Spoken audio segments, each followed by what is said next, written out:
এবার আমরা শুনবো জাকাতের ব্যাপারে, যেটি নফল নয়, এটি ফরজ। এটাকে আল্লাহ তাআলা প্রত্যেক বিত্তশালী নারী এবং পুরুষের জন্য এটাকে অব্লিগেটরি করে দিয়েছেন। এই জাকাতের ব্যাপারে এখন আমরা কথা শুনবো ইনশাআল্লাহ।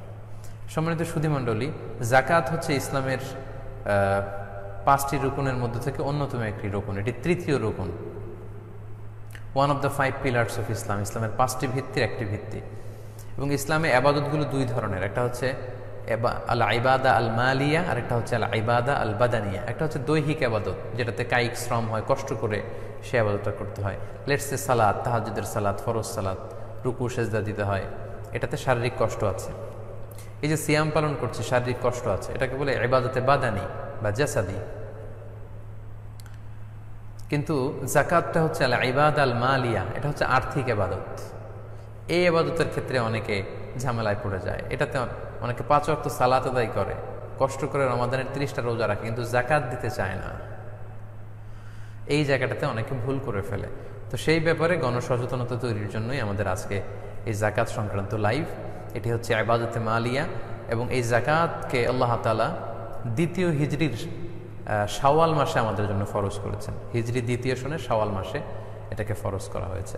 এবং এটি ইসলামের যে 5টি ভিত্তি, 5টি ভিত্তির একটি অন্যতম ভিত্তি। সম্মানিত ভাই এবং বোনেরা, ইসলামকে যদি আমরা একটা তাঁবুর সাথে তুলনা করি, তাহলে জাকাত হচ্ছে এই তাঁবুর মাঝখানের খুঁটি। কথাটা একটু খেয়াল করে বুঝতে হবে। আই রিপিট, আমি আবারও বলছি, ইসলামকে যদি আমরা একটি টেন্ট বা তাঁবুর সাথে তুলনা করি, তাহলে জাকাত হচ্ছে এই তাঁবুর মাঝখানের খুঁটি। কোনো একটা তাঁবুর চারদিকে 4টা খুঁটি দিয়ে মাঝখানের খুঁটিটি না দিলে যেমনি তাঁবুটি উঁচু হয় না, তেমনি জাকাত কেন্দ্রিক অর্থব্যবস্থা বা জাকাত ভিত্তিক অর্থব্যবস্থা যদি আমাদের মধ্যে না থাকে, মুসলমানরা প্র্যাকটিস না করে, তাহলে মুসলমানরা সামাজিকভাবে মাথা উঁচু করে দাঁড়াতে পারে না। জাকাত যদি হয় মাঝখানের খুঁটি একটা তাঁবুর, তাহলে মাঝখানের খুঁটি না দিলে যেমনি তাঁবুটি উঁচু হয় না, তেমনি জাকাত ভিত্তিক অর্থব্যবস্থা গঠন না করলে মুসলমানরাও সামাজিকভাবে গোটা বিশ্বে মাথা উঁচু করে দাঁড়াতে পারবে না। আমাদের অনেকে যারা বিত্তশালী আছেন, সম্পদশালী আছেন, জাকাতকে একটা বার্ডেন মনে করে এটা একটা বোঝা। আসলে এটা বোঝা না, এটা সামাজিক ভারসাম্য রক্ষার জন্য আল্লাহ তাআলা ফরজ করেছেন। এটা একটা সোশ্যাল সিকিউরিটি নেট, একটা সামাজিক নিরাপত্তা বলয়। ইসলাম চায় সবার হাতে টাকা থাক, সবাই সুখে শান্তিতে থাক। কাইলা ইয়াকুনা দুলাতান বাইনাল আগনিয়া মিনকুম, সম্পদ তোমাদের মধ্যে থেকে যারা বিত্তশালী তাদের হাতে যাতে কুক্ষিগত না হয়, এজন্যই আল্লাহ তাআলা জাকাতের মতো এরকম চমৎকার বিধানটি আমাদের জন্য ফরজ করেছেন। ইসলাম এটা চায় না যে রাস্তার এক পাশে থাকবে 5 তলা, আরেক পাশে গাছতলা। এটা ইসলাম কখনো চায় না। ইসলাম চায় না যে শহরের এক পাশে 7 স্টার হোটেল থাকবে, 5 স্টার হোটেল থাকবে, 5 তারকা হোটেল, যেখানে খাদ্য, আনন্দ, এন্টারটেইনমেন্ট, সুখ, বিত্ত, বৈভবের ছড়াছড়ি। আর এই শহরেরই আরেক পাশে বস্তির ভেতরে দুমড়ে মুচড়ে কেঁদে একজন লোক অনাহারে দিন কাটাবে। এটা ইসলাম চায় না। বরং ইসলাম চায় সম্পদের তারল্য গোটা সমাজের সবার কাছে যেন পৌঁছে যায়। এজন্য ইসলাম জাকাতটাকে খুব বেশি গুরুত্ব দিয়েছে। এবং কালামুল্লাহ মাজিদে ইন্ডিভিজুয়ালি 86 বার, 86 টাইমস, 86 বার এই জাকাতের কথা আল্লাহ তাআলা উল্লেখ করেছেন। আর সালাতের সাথে, মানে নামাজের সাথে যুক্ত করে 29 বার উল্লেখ করেছেন। নানাভাবে আল্লাহ তাআলা এই জাকাতের কথা বলেছেন। কোথাও আল্লাহ বলেছেন আকামাস সালাহ ওয়া আতাজ যাকাত, তারা নামাজ কায়েম করে জাকাত দেয়। কোথাও বলেছেন ইউকিমুনা সলাতা ওয়া ইউতুনা যাকাত, বিশ্বাসীরা তারা সালাত কায়েম করে জাকাত দেয়। কোথাও বলেছেন আকামুস সলাতা ওয়া আতাউজ যাকাত। নানাভাবে, নানা ফর্মে আল্লাহ তাআলা এই জাকাতের কথা কিন্তু উল্লেখ করেছেন। এবং সম্মানিত দিনী ভাই এবং বোনেরা, মজার ব্যাপার হচ্ছে জাকাত কিন্তু শুধু আমাদের উপরই ফরজ নয়, আমাদের আগে যত নবী ছিল, যত উম্মত ছিল, সবার উপরে কিন্তু আল্লাহ তাআলা এই জাকাতকে ফরজ করে দিয়েছিলেন। আমরা যদি বর্তমান পৃথিবীতে অন্যান্য ধর্মের দিকে তাকাই, তাহলে দেখব হিন্দু ধর্মে তারাও কিন্তু ডোনেশনের ব্যাপারে উদ্বুদ্ধ করে। আমরা যদি বৌদ্ধ ধর্ম দেখি, বুদ্ধিস্টরাও কিন্তু চ্যারিটি করে। তার মানে বর্তমান পৃথিবীতে যত ধর্ম আছে সব ধর্মই চ্যারিটি করা, দানের ব্যাপারে উৎসাহ দিয়েছে। কিন্তু ইসলাম এক্ষেত্রে অনন্য, অসাধারণ, ইউনিক, কমপ্লিটলি ইউনিক। ইসলাম শুধু দানকে উদ্বুদ্ধই করেনি, ইসলাম শুধু দানের ব্যাপারে উৎসাহিতই করেনি, বরং ইসলাম এটাকে ফরজ করে দিয়েছে বিত্তশালীদের জন্য। যারা ধনী তাদেরকে শুধু উৎসাহিত করেনি, তাদেরকে 2.5% তাদের সম্পদের 2.5% দান করা প্রতি বছর, এটাকে ওয়াজিব করে দিয়ে, ফরজ করে দিয়েছে, অব্লিগেটরি। তাই আমাদের মনে রাখতে হবে জাকাত কিন্তু গরিবের প্রতি করুণা নয়। যারা জাকাত দিচ্ছেন তারা গরিবদের প্রতি করুণা করছেন, দয়া দেখাচ্ছেন, বিষয়টা এমন না। এটা গরিবদের হক। আল্লাহ বলছেন অফি আমওয়ালিহিম হাক্কুন লিসসাইলি ওয়াল মাহরুম। আর বিত্তশালীদের সম্পদে, ধনীদের সম্পদে গরিবদের অধিকার রয়েছে, যেটাকে রাইটস বলে, হিউম্যান রাইটস, উইমেন রাইটস। এরকম জাকাতটা হচ্ছে, এটা হচ্ছে poor peoples right, vulnerable peoples right. সমাজে যারা সুবিধা বঞ্চিত, গরিব দুস্থ, এটা তাদের অধিকার, এটা তাদের প্রতি দয়া নয়।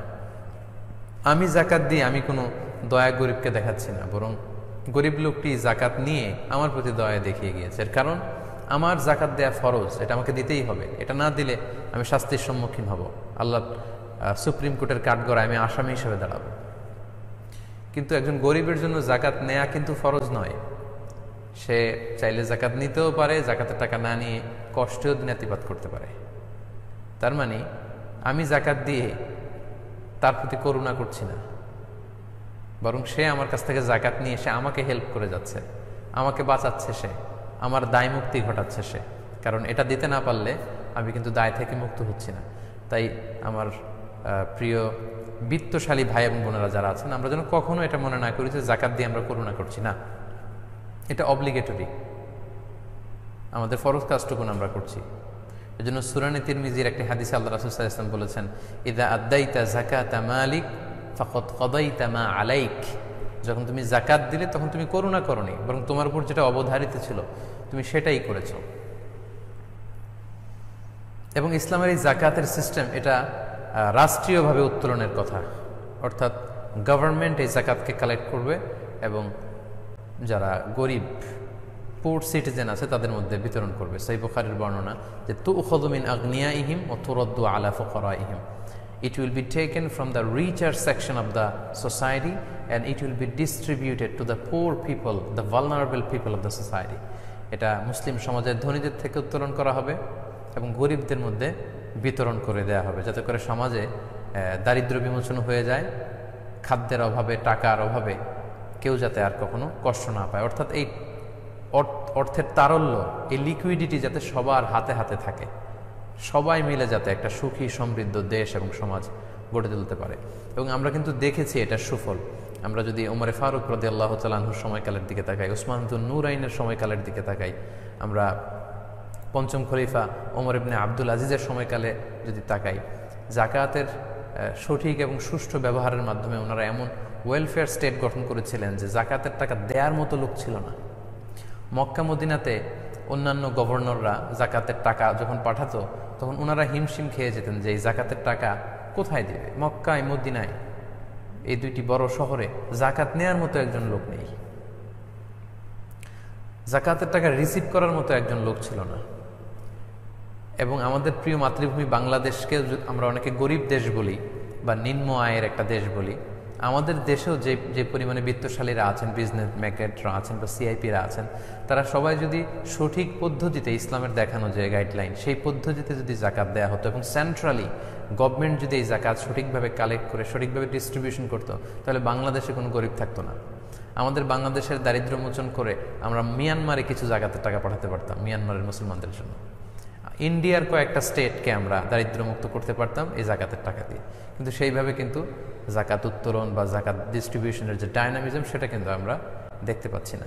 এবং কোনো ইসলামী দল যদি ক্ষমতায় যেতে পারে, তাদেরকেও আল্লাহ তাআলা 4টি মূলনীতি বা 4 দফা মূলনীতি বেঁধে দিয়েছেন। আল্লাহ তাআলা বলছেন, ওয়াল্লাযীনা ইম্মাক্কান্নাহুম ফিল আরদি আকামুস সালাতা ওয়া আতাউয যাকাতা ওয়া আমারু বিল মা'রুফি ওয়া নাহাউ আনিল মুনকার ওয়ালিল্লাহি আকিবাতুল উমুর।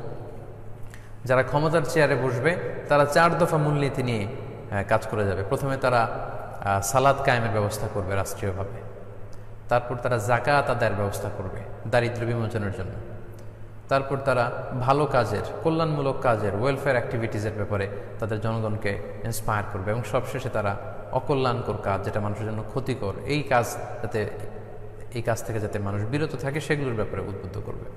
তো এভাবে ইসলাম কিন্তু আমাদেরকে জাকাতের ব্যাপারে গুরুত্ব আরোপ করেছে। পাশাপাশি কোরআনের বিভিন্ন জায়গায় আমরা যখন বিশ্বাসীদের গুণাবলীর কথা পড়ি, যে বিশ্বাসীদের গুণাবলী কেমন, সেখানে কিন্তু আল্লাহ তাআলা বিভিন্ন জায়গায় বলেছেন যে ওয়াল্লাযীনা হুম লিযাকাতি ফাঈলুন।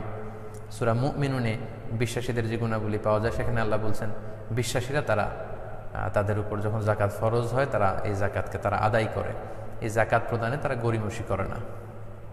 তাই সম্মানিত দিনী ভাই এবং বোনেরা, আল্লাহ তাআলা আমাদের যাদেরকে তার বিশেষ নেয়ামতে বিত্তশালী বানিয়েছে, সম্পদশালী বানিয়েছে, সলভেন্ট বানিয়েছে, আমরা যেন আমাদের এই ফরজ জাকাতটুকু অত্যন্ত গুরুত্বের সাথে আদায় করি।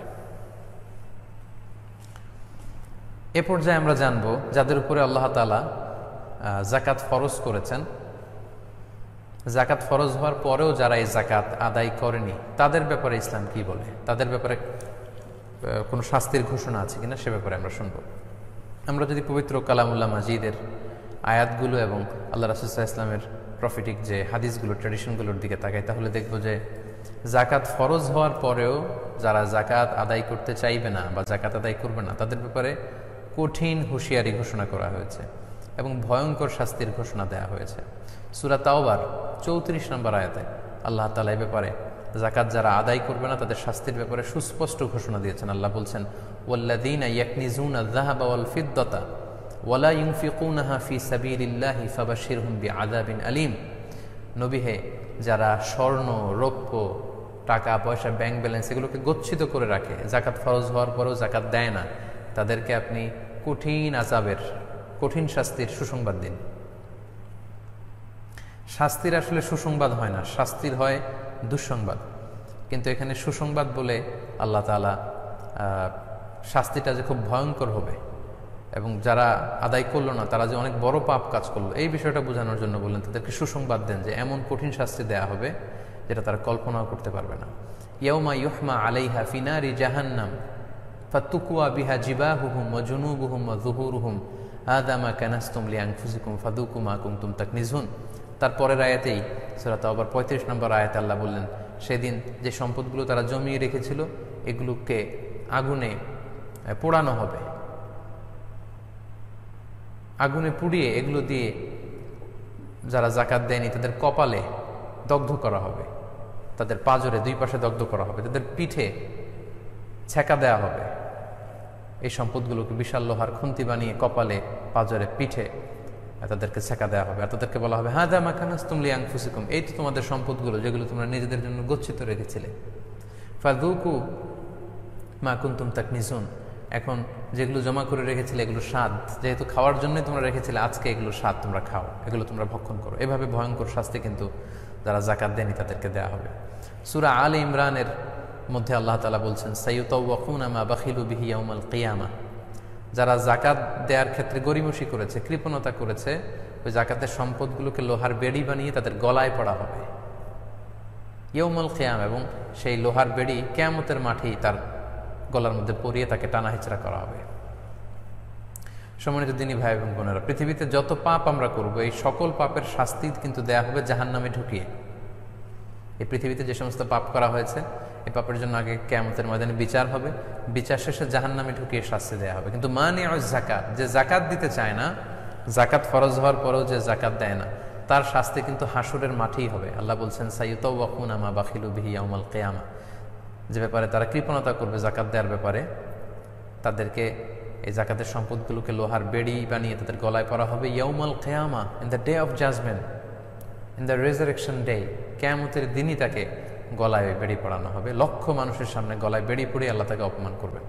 আচ্ছা, একটু খেয়াল করে ভাবুন তো, যে লোকটাকে জাকাত না দেওয়ার কারণে লক্ষ মানুষের সামনে লোহার বেড়ি পড়িয়ে টানা হেঁচড়া করে অপমান করা হবে, তাহলে এই লোকটার নামাজ কি কাজে লাগলো, তার রোজা কি কাজে লাগলো, তার হজ কি কাজে লাগলো?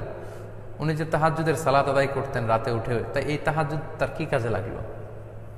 যদি এই জাকাত আদায় না করার কারণে কিয়ামতের ময়দানে লক্ষ মানুষের সামনে তাকে এইভাবে অপমানিত হতে হয়, ইনসাল্টেড হতে হয়, তাহলে তার নামাজ, রোজা, তার হজ, তার তাহাজ্জুদ, তার জিকির কোনো কাজেই তো লাগলো না। সে তো সবার সামনে মানে অপদস্থ এবং অপমানিত হয়ে ছাড়লো। তাই সম্মানিত শুধু যাদেরকে আল্লাহ তাআলা আমাদেরকে বিত্তশালী করেছেন, আমরা যেন এই শাস্তির ভয়ে আল্লাহর রাস্তায় জাকাতগুলো দিয়ে দেই। পাশাপাশি সহিহ বুখারীতে এসেছে যে যারা সম্পদকে গচ্ছিত করে রাখবে, জাকাত দিবে না, এই পুরো সম্পদগুলোকে কিয়ামতের ময়দানে সুজা আন আখরা, টেকো সাপ, ভেনোমাস সাপ, বোল্ড হেডেড, যেই সাপের মাথায় কোনো চুল থাকবে না। সাপ যখন ছোবল ধরে সাপের মাথায়ও কিছু পশম থাকে, কিন্তু যেই সাপগুলো খুব বেশি ভেনোমাস, খুবই বিষাক্ত, বিষের তীব্রতায় ওই সাপের মাথায় কোনো পশম বা চুল থাকে না। আল্লাহর হাবিব সাল্লাল্লাহু আলাইহি ওয়াসাল্লাম বললেন, তোমরা যারা সম্পদ গচ্ছিত রেখেছিলে এগুলোকে কিয়ামতের ময়দানে সেই বিষাক্ত সাপের রূপ দেওয়া হবে। যারা যাকাত আদায় করেনি তাদের পা থেকে পেঁচাতে পেঁচাতে সারা শরীরে ওই সাপ পেঁচিয়ে তাদের দুই চোয়ালে, মুখের দুই পাশে এসে ছোবল মারতে থাকবে আর বলতে থাকবে, আনা মালুক আনা কানজুক, আমি তোমার সম্পদ, আমি তোমার গচ্ছিত ধন সম্পত্তি, আমাকে ভোগ করার জন্য রেখে দিয়েছিলে, আজকে আমাকে ভোগ করো, আজকে আমাকে খাও। এভাবে যারা যাকাত ফরজ হওয়ার পরেও যাকাত আদায় করবে না তাদেরকে কিয়ামতের ময়দানে আল্লাহ তাআলা শাস্তির ব্যবস্থা করবেন। আমরা এই পৃথিবীতেও যদি একটু খেয়াল করি তাহলে কারুনের ঘটনাকে আমরা ঐতিহাসিকভাবে এখানে উপস্থাপনা করতে পারি। কারুন ছিল বনী ইসরায়েলের সবচাইতে ধনাঢ্য ব্যক্তিদের একজন, এবং তিনি ছিলেন সম্পর্কের দিক থেকে মুসা আলাইহিস সালামের কাজিন, চাচাতো ভাই। তো মুসা আলাইহিস সালাম কারুনকে অনেকবার যাকাতের আদেশ করেছে যে কারণ তুমি, আল্লাহ তাআলা এই সম্পদ তোমাকে দিয়েছে, তুমি যাকাত দাও। কিন্তু কারুন অস্বীকার করে বলল, ইন্নামা উতীতুহু আলা ইলমিন ইনদি, আমি আমার বুদ্ধি, বিবেচনা, জ্ঞান আর ইন্টেলেক্টকে কাজে লাগিয়ে এই সম্পদ উপার্জন করেছি, আমি কোনো যাকাত টাকাত এগুলো কিছু দিব না। মুসা আলাইহিস সালাম বারবার রিমাইন্ডার দেওয়ার পরেও যখন সে শুনেনি, তখন মুসা আলাইহিস সালাম কারণকে বলল, তাহলে তুমি আল্লাহর পক্ষ থেকে আযাবের অপেক্ষায় থাকো। ঠিকই আল্লাহ তাআলা আযাব পাঠালেন। আল্লাহ বললেন, ফাখাসাফনা বিহি ওয়া বিদারিহিল আরদ, সূরা কাসাস আজও সাক্ষী। আল্লাহ বলছেন, ফাখাসাফনা বিহি ওয়া বিদারিহিল আরদ ওয়া মা কানা লাহু মিন ফিআতি ইয়ানসুরুনাহু মিন দুনিল্লাহ ওয়া মা কানা মিনাল মুনতাসিরিন। আমি কারুনকে তার সমুদয় সম্পদ সহ জামিনে দাবিয়ে দিলাম। এবং সহিহ বুখারীতে এসেছে যে কারুন তার সব সম্পদ সহ প্রতিদিন 1 বিঘত করে আন্ডারগ্রাউন্ডে যেতেই থাকবে up to the day of judgement, কিয়ামত পর্যন্ত সে নিচের দিকে যেতেই থাকবে। এবং আমি স্বচক্ষে এই কারণের এই ধ্বংসাবশেষ, এই জায়গায়, ভয়ঙ্কর জায়গায়, এই লোকেশন আমি দেখে এসেছি। মিশরের রাজধানী কায়রো থেকে প্রায় 100 মাইল দূরে আল ফাইয়ুম নামে একটি জেলা আছে মিশরের, সে জেলাতে কিন্তু কারণের এই ধ্বংসাবশেষ গোটা বিশ্বের যত ধনী ব্যক্তিরা আছে, বিত্তশালী যারা যাকাত আদায় করছে না, তাদের জন্য ইতিহাসের সাক্ষী হয়ে কিন্তু ঠায় দাঁড়িয়ে আছে ওই জায়গায়। তাই এগুলো যদি আমরা খেয়াল করি তাহলে দেখব যে কতটা ভয়ঙ্কর শাস্তির ঘোষণা আল্লাহ তাআলা দুনিয়াতেও তো কারণের শাস্তির মাধ্যমে আমাদেরকে চাক্ষুষ দেখালেন, পাশাপাশি আখিরাতে এই ভয়ঙ্কর শাস্তিগুলো কিন্তু আল্লাহ তাআলা আমাদের জন্য জমা রেখেছেন। সম্মানিত সুধী, আলোচনা করতে করতে আমরা একেবারে শেষ পর্যায়ে চলে এসেছি। আমি বলেছিলাম যে আজকে আমরা 5টি বিষয় নিয়ে কথা বলবো। আমরা যাকাত আদায় না করলে কি শাস্তি, সেটিও জেনে ফেললাম। এ পর্যায়ে আমরা জানার চেষ্টা করব যাকাত আদায়ের খাতসমূহ। আমরা যে যাকাত, আমাদের ফরজ হলে আমরা যে যাকাত আদায় করব, আমরা চাইলে যে কাউকে এবং যে কোনো খাতে কিন্তু আমরা এই যাকাতের টাকা দিতে পারি না। যাকাত প্রদানের বা বন্টনের সুস্পষ্ট সুনির্ধারিত, কোরআন কর্তৃক সুনির্ধারিত কিছু খাত রয়েছে, এবং এই খাতগুলোর সংখ্যা হচ্ছে 8টি। আমরা এখন যাকাত আদায়ের এই খাতের ব্যাপারে শুনব। সূরাতুত তাওবার 60 নম্বর আয়াতে আল্লাহ খুব সুস্পষ্টভাবে যাকাত আদায়ের খাতগুলো বর্ণনা করেছেন। আল্লাহ বলছেন, ইন্নামা সাদাকাতু লিল ফুকারাই ওয়াল মাসাকিনি ওয়াল আমিলিনা আলাইহা ওয়াল মুআল্লাফাতি কুলুবুহুম ওয়া ফির রিকাবি ওয়াল গারিমিনা ওয়া ফি সাবিলিল্লাহি ওয়া ইবনিস সাবিল ফারিদাতাম মিনাল্লাহ ওয়াল্লাহু আলিমুন হাকিম। আল্লাহ তাআলা বলছেন যে যাকাত সবাইকে দেয়া যাবে না, যাকাত 8টি খাতে দেয়া যাবে কেবলমাত্র। সে 8টি খাতের প্রথম খাতটি কি? প্রথম খাত হচ্ছে ইন্নামা সাদাকাতু লিল ফুকারা, যাকাত ফকিরদেরকে দেয়া যাবে 1 নম্বর। 2 নম্বর হচ্ছে ওয়াল মাসাকিন, মিসকিনদেরকে দেয়া যাবে।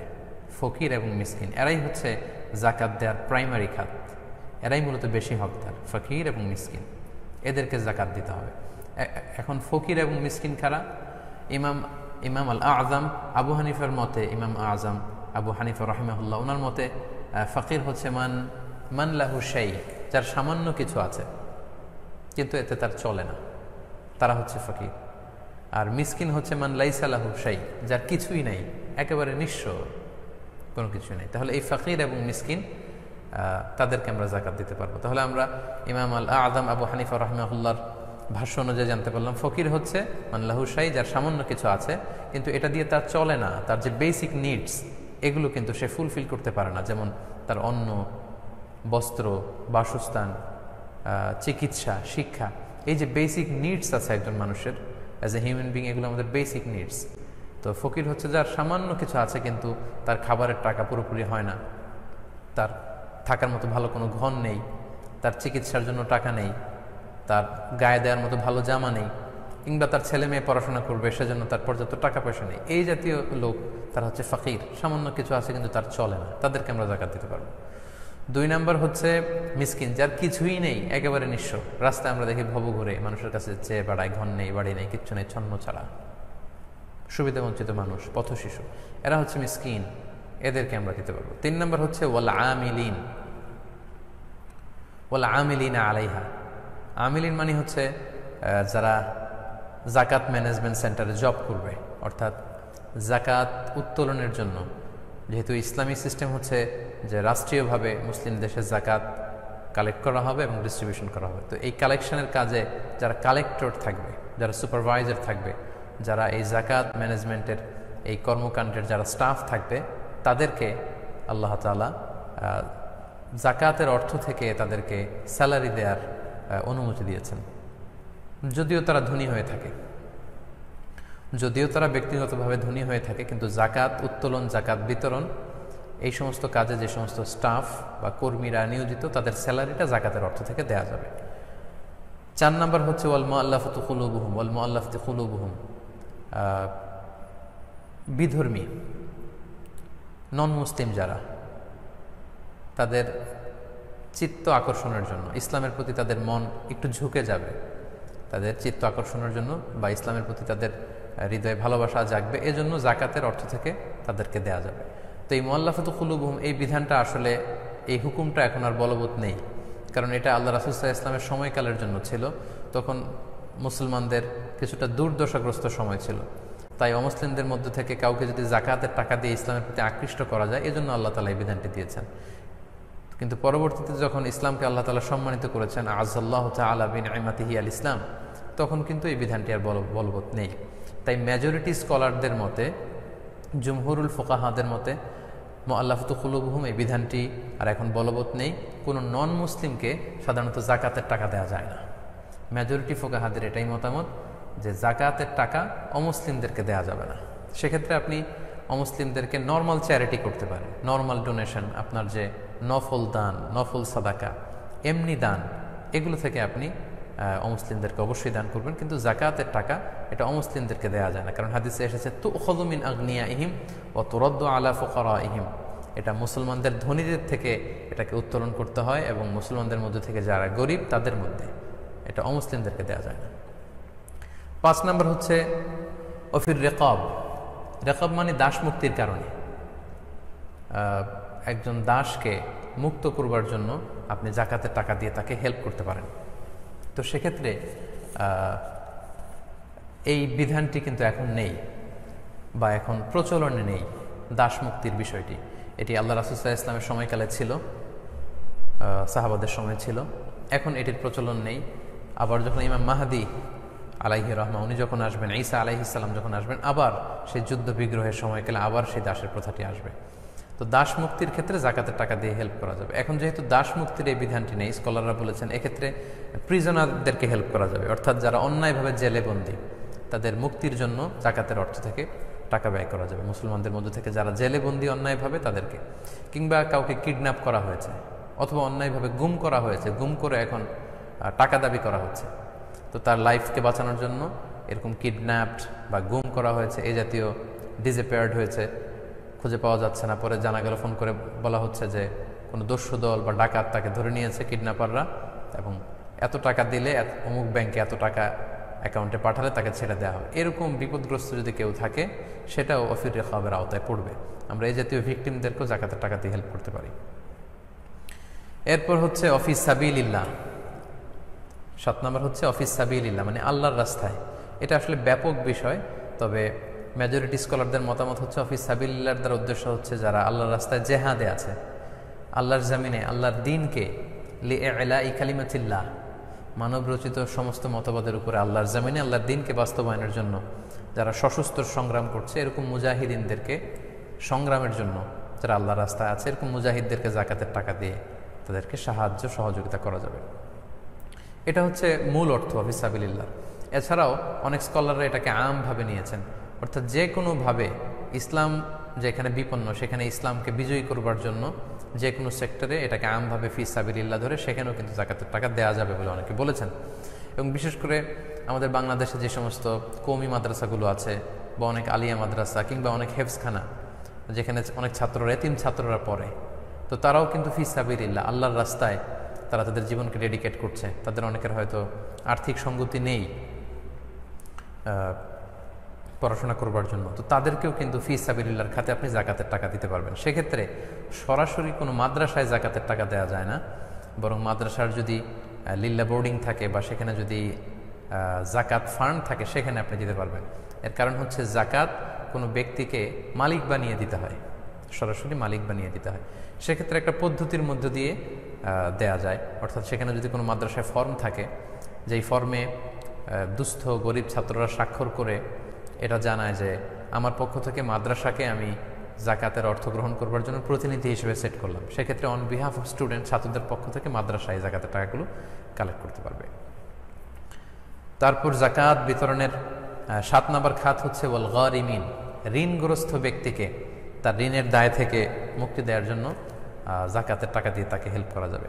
তবে সেক্ষেত্রে কথা হচ্ছে যারা বেসিক নিডস, নিজের জীবন বাঁচানোর জন্য, জীবন ধারণের জন্য আমাদের যে বেসিক নিডগুলো আছে, আমাদের যে মৌলিক অধিকার, এগুলো রক্ষার জন্য যারা ঋণ করেছে, এগুলোর জন্য যারা ঋণ করে ঋণে জর্জরিত তাদেরকে জাকাতের টাকা দিয়ে আমরা হেল্প করতে পারবো। এক্ষেত্রে বিলাসিতাময় জীবনযাপনের জন্য যারা অনেক দামি গাড়ি কিনেছে, অনেক দামি বাড়ি কিনেছে এবং সেগুলোর কারণে সে ঋণগ্রস্ত, এই সমস্ত লোকদের জন্য নয়, বা ব্যাংকে যাদের হাজার কোটি টাকা ঋণ, এই সমস্ত লোকের জন্য নয়। সাধারণত বেসিক নিডগুলোকে ফুলফিল করার জন্য যারা ঋণ করে ফেলেছে এবং এই ঋণের দায় বয়ে বেড়াচ্ছে, ঋণে জর্জরিত, তাদেরকে কিন্তু আমরা জাকাতের টাকা দিয়ে সহযোগিতা করতে পারি। সর্বশেষ হচ্ছে ইবনুস সাবিল, মানে হচ্ছে পথিক বা মুসাফির। সফরে এসে কোনো লোক যদি নিঃস্ব হয়ে যায় তখন জাকাতের টাকা দিয়ে তাকে হেল্প করা যাবে। তার বাড়িতে পৌঁছার জন্য তার যতটুকু টাকা প্রয়োজন সেই টাকা দিয়ে আমরা তাকে হেল্প করতে পারবো। তার নিজ এলাকায় যদিও সে ধনী হয়ে থাকে, ব্যক্তিগতভাবে সে ধনী বা নিজ এলাকায় তার অনেক টাকা পয়সা, কিন্তু সফরে এমন এক জায়গায় এসেছে সেখানে সে নিঃস্ব, টাকা পয়সা নেই, এই লোককে হেল্প করার জন্য আমরা জাকাতের টাকা দিয়ে সহযোগিতা করতে পারি। তো এই যুগে সাধারণত এটা খুব বেশি প্রয়োজন হয় না, কারণ এখন ক্রেডিট কার্ডের ব্যবস্থা আছে, বিকাশের ব্যবস্থা আছে, ফোনের ব্যবস্থা আছে, হয়তো যোগাযোগ করে সামহাও কেউ টাকা ম্যানেজ করতে পারবে। কিন্তু যদি ম্যানেজ করতে না পারে তাহলে মুসাফির অবস্থায় কেউ যদি নিঃস্ব হয়ে যায়, যদিও সে ধনী হয়ে থাকে কিন্তু সফরের মাঝখানে বা ভিন দেশে বা ভিন্ন এলাকায় সে যদি বিপদে পড়ে যায়, এই সমস্ত মুসাফির লোককেও কিন্তু আমরা জাকাতের অর্থ থেকে সহযোগিতা করতে পারি। সম্মানিত দিনী ভাই এবং বোনেরা, আশা করি কোন কোন খাতে, কোন 8টি খাতে জাকাতের অর্থ ব্যয় করা যাবে এ ব্যাপারে আপনারা সম্যক একটি ধারণা পেয়েছেন।